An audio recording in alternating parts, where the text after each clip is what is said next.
In a series of videos I did about saturated fat, I talked about a major campaign launched by the global dairy industry to neutralize the negative image of milk fat among regulators and health professionals as related to heart disease.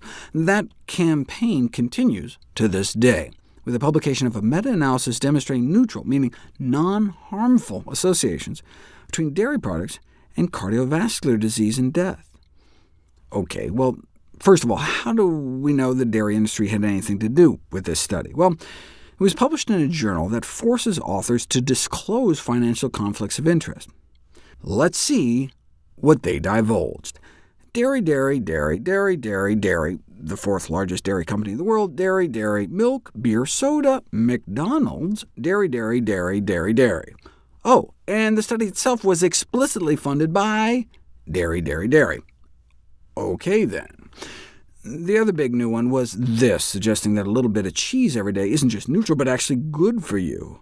And they make it clear that they have no conflicts of interest. They're just employees of the Yili Innovation Center and the Yili R&D Center. You know, China's largest dairy producer, making it one of the world's largest dairy companies. OK, but how can cheese consumption be associated with better health outcomes? Well, most of these studies were from Europe, where cheese consumption is associated with a higher socioeconomic status.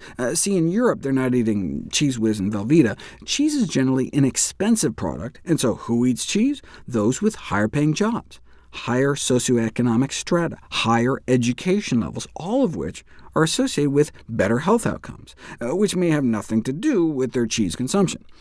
Higher socioeconomic groups also consume more fruits and vegetables, and more candies. So I bet you could do a population study and show candy consumption is associated with better health. Shh, don't tell the National Confectioners Association. Too late. Did you know that candy consumers have lower levels of inflammation? A 14% decreased risk of elevated blood pressure, brought to you by the candy industry and the USDA, our government, which props up the sugar industry to the tune of $1 billion a year. It's like when our tax dollars are used to buy up surplus cheese.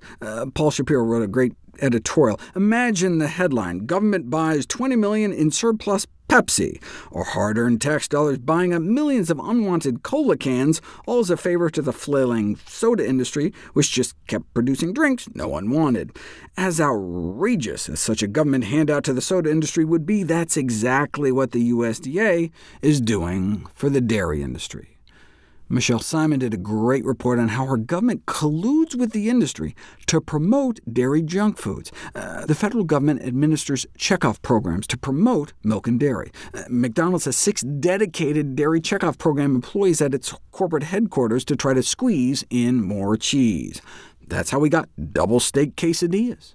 That's how we got 3 cheese stuffed crust pizza, complete with a summer of cheese. These funds are being used to promote foods that contribute to the very diseases our federal government is allegedly trying to prevent. Does it make sense to tell Americans to avoid foods high in salt, sugar, and saturated fat while engaging in the promotion of those same foods? Look, the meat and dairy industries can do what they like with their own money, but the public power of taxation should be used for the public good, not to support the dairy and candy industries.